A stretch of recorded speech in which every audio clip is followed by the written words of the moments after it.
l'école du jeu, en partenariat avec la boutique L'Imaginaire. Au-delà de vos attentes.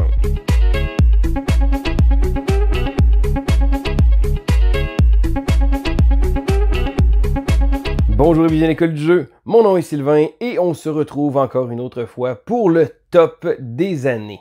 Donc au courant des derniers mois maintenant, je produis une vidéo et je revisite chaque année en regardant quels ont été les jeux que j'ai préférés. Donc c'est certain que j'ai pas joué à tous les jeux, mes goûts peuvent différencier des vôtres, puis j'espère qu'ils le font, mais j'aime quand même ça, refaire le tour de différentes années pour voir tous les jeux que j'ai joués, puis voir certains petits jeux des fois qui étaient vraiment excellents.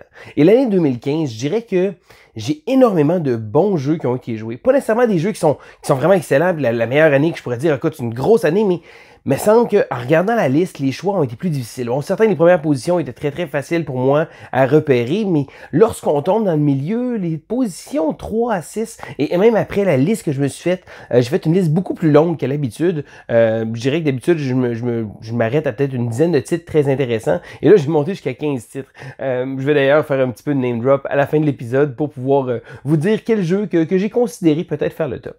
Et comme à l'habitude, je commence toujours avec des mentions honorables parce que, bien entendu, je n'ai pas le temps de jouer à tous les jeux et il y a certains absents du fait que je n'ai pas joué de partie encore. Des jeux qui auraient probablement fait mon top, mais qui malheureusement, bien entendu, écoutez, ne le font pas.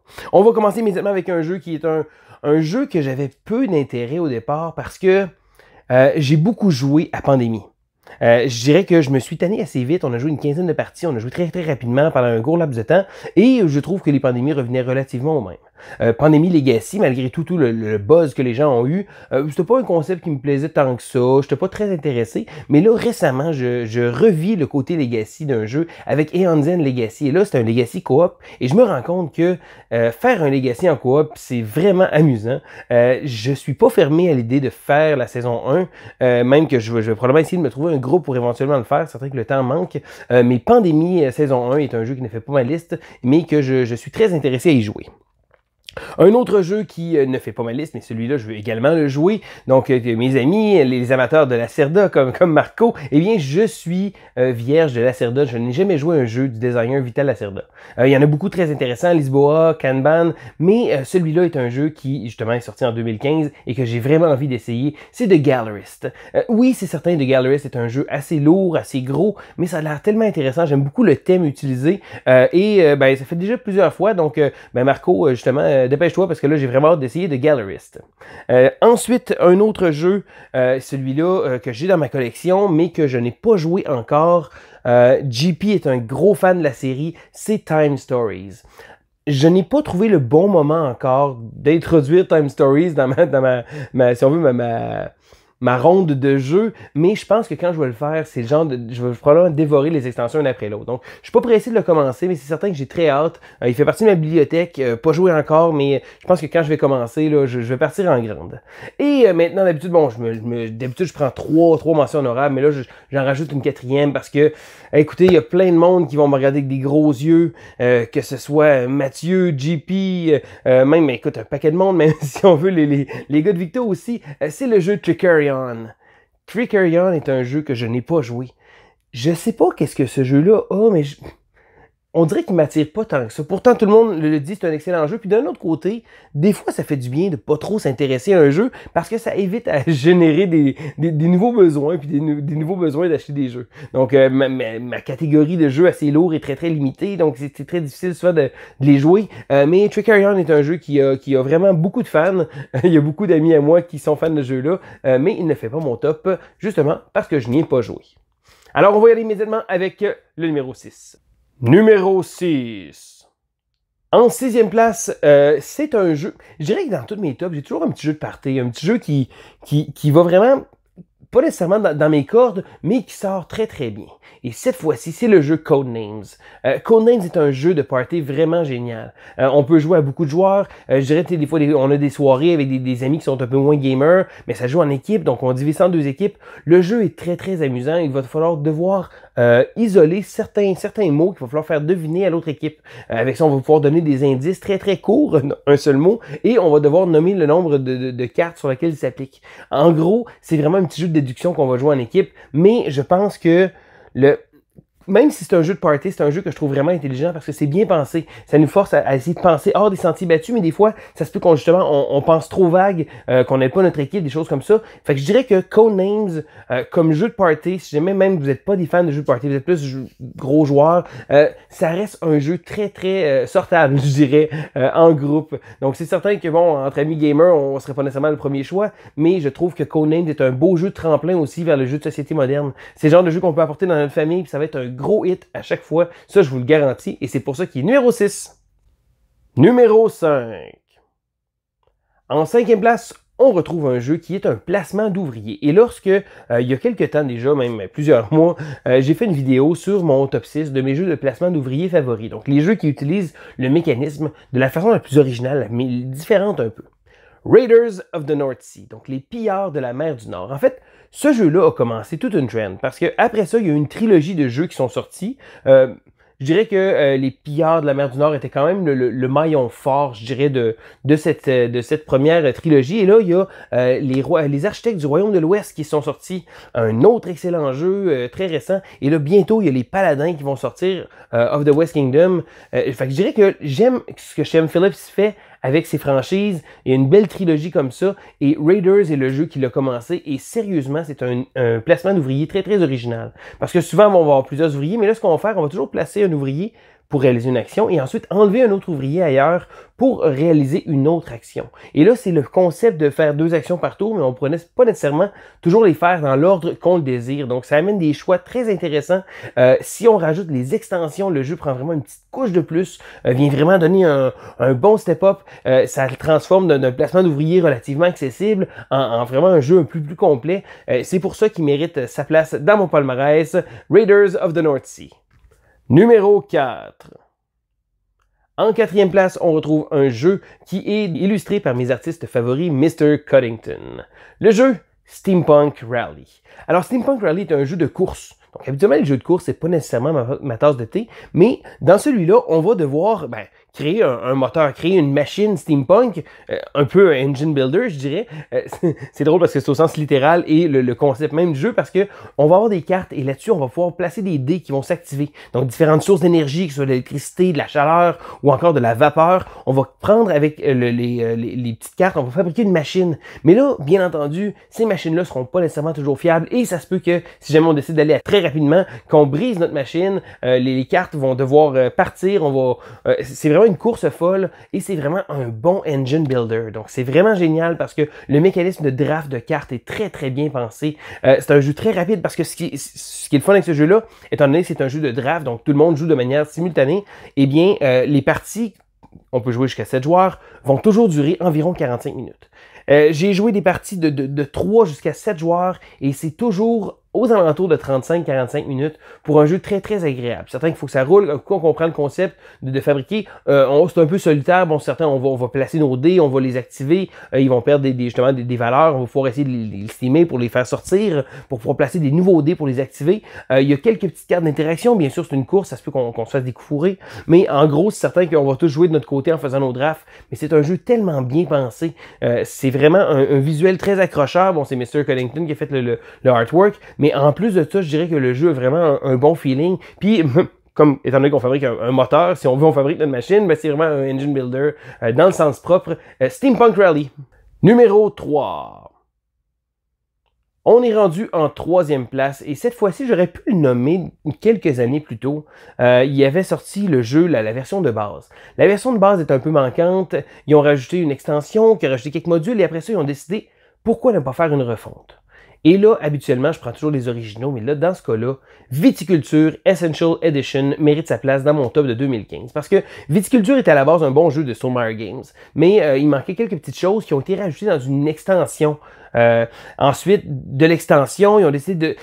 Je dirais que l'historique de ce jeu-là est assez complexe parce qu'il y a des petits morceaux d'extension qui ont été pris, mais ils ont finalement décidé de vouloir démêler tout le monde parce que bon, il y avait Viticulture qui est sorti, après ça, il y avait Toscanie, après ça, il y a eu plein de gros modules comme ça, et là, ils ont décidé de streamliner ça.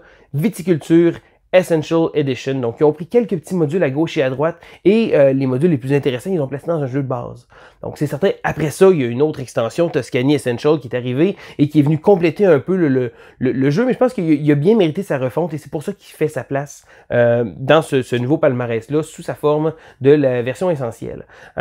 C'est quoi viticulture? Eh bien, c'est un placement d'ouvriers. Bon, un concept que j'aime beaucoup. Et je dirais que, contrairement à beaucoup de placements d'ouvriers, celui-là est très classique, très habituel.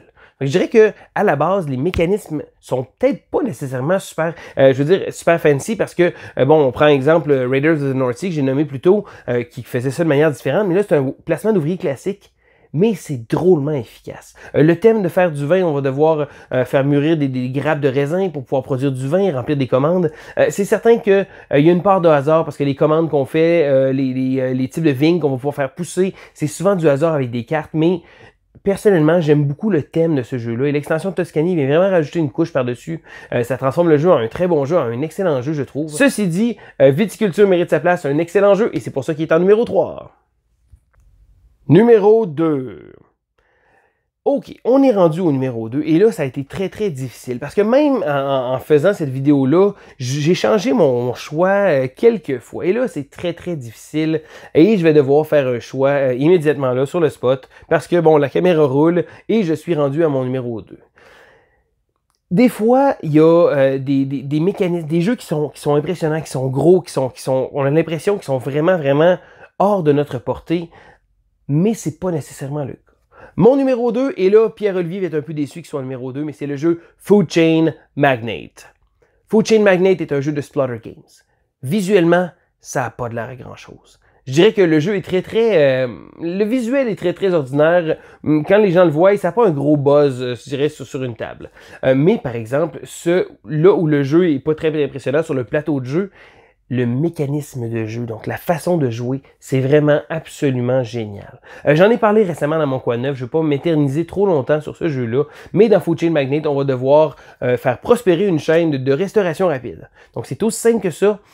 Premièrement, moi j'ai trouvé que le design graphique, le artwork est très joli, très rétro, années 50, mais en arrière de ça se cache un jeu qui, malgré le fait qu'il soit très pesant, les gens le voient, ils en parlent souvent comme une espèce de gros jeu très lourd. Le jeu est surprenamment pas compliqué à comprendre. Je dirais qu'un coup on comprend les règles de base, le jeu coule très bien. Certain que c'est un jeu qui pardonne pas. Ça va récompenser les gens qui vont jouer plus souvent parce que plus on joue, plus on voit les mécanismes, plus on essaie de pas tomber dans les trappes qu'on a tombé dans les premières parties. Il y a une espèce d'aspect marketing là-dedans qui est très cutthroat, très serré. Ça se peut qu'on réussisse des bons coups qui vont vraiment nous profiter, qui vont nous faire exploser la partie, mais le jeu est un jeu technique absolument incroyable. J'ai vraiment pensé le mettre en première place, mais je dirais que le feeling du moment est arrivé qu'il mérite sa place en numéro 2, mais je suis certain que je ferai ce top-là après avoir joué quelques parties de Food Chain Magnate parce que j'en ai pas joué beaucoup. C'est probablement le jeu qui se retrouverait encore plus haut parce que chaque fois que j'y joue, ce jeu-là monte vraiment dans mon estime. C'est un excellent jeu. Mon numéro 2, Food Chain Magnate. Numéro 1. Eh bien, numéro 1, mais qu'est-ce qui peut battre Food Chain Magnate? Food Chain est un jeu absolument incroyable. Je dirais que le jeu est très axé sur le concept du jeu, les mécanismes de jeu. C'est très bien pensé, très bien fait. Le jeu qui mérite sa première place est tout le contraire. Mécaniquement parlant, ce jeu-là est pas mauvais, mais il est correct. Et là, ça fait drôle, un jeu correct, première place, 2015, c'est comme le jeu qui m'a fait « Wow ». On vient de parler de Food Chain Magnate, qui est un véritable chef-d'œuvre. De quoi qu'il parle? C'est le jeu The Pursuit of Happiness, à la poursuite du bonheur. OK, comme j'ai fait dit dans mon départ, c'est pas un jeu qui mécaniquement est très impressionnant, c'est un placement d'ouvriers. On va placer des ouvriers, réaliser certaines actions. Le jeu est très streamline sur cette façon-là. C'est très simple à comprendre. Mais c'est le thème. Parce que dans la poursuite du bonheur, c'est un thème de vie. Donc, on va avoir une personne et on va lui donner des hobbies, on va lui faire acheter des choses, on va lui faire rencontrer l'amour peut-être, ou simplement fréquenter des amis, avoir des mauvaises fréquentations. C'est vraiment The Sims en version board game. Et là, je trouve que c'est un jeu qui, habituellement, bon, c'est certain que dans tous les jeux, je vais toujours essayer de gagner. The Pursuit of Happiness est un jeu où je trouve que le chemin est beaucoup plus intéressant que le résultat. Oui, c'est certain que je vais essayer d'optimiser mes choix, mais je dirais que j'ai presque un petit côté de roleplay que j'ai envie de suivre quand je joue à ce jeu-là. Donc, je dirais qu'il y a peu de jeux qui me donnent ce feeling-là. Et après avoir joué, je trouve le jeu vraiment, vraiment génial. Et encore une fois, c'est vraiment un feeling personnel parce que, mécaniquement parlant, ce jeu-là n'a rien d'impressionnant, mais le thème, l'histoire, la narration, bon, c'est certain que c'est un thème que j'apporte souvent, l'aspect narratif des jeux, donc raconter une histoire. Oui, des fois, j'aime ça, avoir des jeux mécaniques, ou des puzzles où il va falloir penser, mais des fois, c'est là que le feeling de jeu est tellement plus prédominant que le jeu en tant que tel. Et À la poursuite du bonheur est vraiment un titre qui transcende ça. Vous allez pouvoir voir, j'ai fait une critique express sur la chaîne. Je sais que le jeu va avoir une distribution francophone, chose qui n'avait pas été encore annoncée dans le temps. Il y a une distribution francophone qui va se faire, donc il y a beaucoup plus de gens qui vont pouvoir apprendre à découvrir ce jeu-là parce que, à la base, comme je dis, c'est pas un jeu qui est si compliqué que ça. Donc c'est un jeu qui est très très accessible, mais le thème de Sims, le côté des Sims, de l'histoire qu'on va créer, notre personnage, des choses comme ça, c'est également quelque chose que j'adore. Et The Pursuit of Happiness est le jeu qui le réalise le mieux que j'ai trouvé à date. Il y a beaucoup d'extensions, j'ai même, chaque fois qu'il y a une nouvelle extension, je vais la backer. Il y en a une qu'on attend présentement sur Kickstarter qui devrait arriver bientôt. J'ai très très hâte d'y rejouer. Puis je pense que c'est vraiment un jeu où le chemin que je prends est beaucoup plus intéressant que le résultat que ça va donner à la fin de la partie. Et c'est pour ça qu'il se mérite mon numéro 1 de mes jeux favoris de 2015. Et là, je reviens parce que, bon, 2015, j'ai trouvé qu'il y avait tellement de jeux et je pense que tous ces jeux-là auraient pu se retrouver probablement dans les positions 3, 4, 5, 6, je dirais. Et là, ça a été difficile de faire des choix. Donc, je vais y aller un peu en rafale, sans trop vous parler des jeux, parce que bon, j'ai quelques petits jeux qui ont passé proche de faire le top, mais qui méritent quand même une mention honorable. Je vais prendre une petite liste ici. Un jeu que j'aime beaucoup, je vous parlais des narrations où le chemin est plus intéressant. Above and Below est un jeu de Ryan Lockett, de Red Raven Games. Ryan Lockett, pour ceux qui ne le savent pas, c'est un one-man army. Le gars design les jeux, il a sa maison d'édition, il fait les illustrations, et Above and Below est vraiment un monde à part entière. Donc c'est un jeu narratif, c'est presque un jeu dont vous êtes les héros, parce qu'on va faire des choix, et ces choix-là vont faire en sorte qu'on va lire dans un livre d'aventure pour essayer de voir qu'est-ce qui se passe, avoir des embranchements, faire des jets pour voir avec des personnages, et on va vraiment développer une belle histoire avec ça. Et c'est un autre jeu que je pense que le chemin est beaucoup plus agréable que les mécanismes, parce qu'à la base, c'est pas un jeu qui est très très compliqué, mais je l'apprécie beaucoup. Sinon, bon, des jeux comme, bon, Marco Polo, j'ai pas très accroché, j'ai joué un peu, j'ai pas très trippé. Grand Austria Hotel, un autre jeu que beaucoup de gens aiment beaucoup, j'ai joué une partie à 4 joueurs, j'ai trouvé ça long, les mécanismes étaient intéressants, mais c'était un petit peu trop long. Même chose avec Isle of Skye, il y a beaucoup de gens qui ne jurent que par ce jeu-là, je l'ai trouvé correct. Sinon, un autre jeu qui a vraiment un gros buzz, Seven Wonders Duel. C'est un bon jeu, j'ai joué quelques parties, j'ai pas trouvé ça wow, c'est certain que j'ai pas joué avec l'extension non plus, j'ai trouvé que c'était assez scripté comme jeu, mais je sais qu'il y a beaucoup de gens qui l'aiment, donc c'est probablement un des favoris de certaines personnes. Sinon, un autre jeu, celui-là que beaucoup de gens en parlaient, c'est le jeu Blood Rage. J'ai joué une partie de Blood Rage, j'ai pas trouvé ça mauvais, mais je pense que dans le même concept, Eric Lang a vraiment frappé plus fort avec le jeu Chaos in the Old World, qui est un jeu un peu plus vieux, mais un jeu que moi j'apprécie beaucoup. Donc, c'est tous des jeux qui auraient pu faire leur place. Aussi, je pense à Stockpile. Stockpile est un jeu de stock market, donc de bourse, de marché boursier. On va avoir des actions de différentes compagnies, des choses comme ça, et on va devoir les faire monter, les vendre au bon moment. C'est super simple parce que le jeu est vraiment un jeu accessible et le thème est vraiment génial. Le thème économique, mais avec un jeu très très accessible, très très layback, très très relax à jouer. Je trouve ça vraiment génial. Un autre jeu qui a passé à 2 doigts, c'est le jeu Elysium.